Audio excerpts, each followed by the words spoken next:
Rest in peace, Ate Guy. Thank you very much para sa lahat ng naiambag mo sa amin, sa mga natututunan ko sa iyo ngayon. Kahit sa pagpanaw mo, ay natututunan ko ngayon kung ano yung pinag-aaralan ko po. I'm studying now, filmmaking. I'm studying producing. Kaya napakalaki po ng impact sa akin ni Ate Guy is because lahat po ng pinag-aaralan ko sa school, ay lahat po iginawa yun ni Ate Guy. Hindi ko alam kung paano niya ginawa.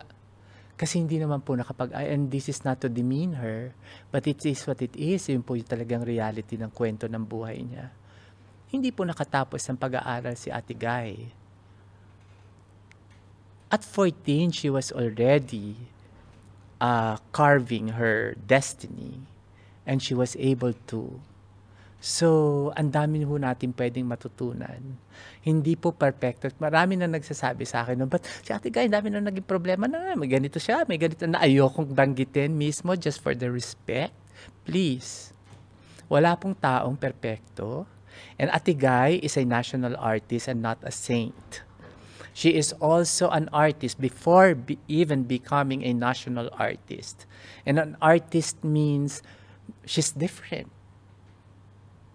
Meron siyang mga quirks, meron siyang mga kalukalukahan.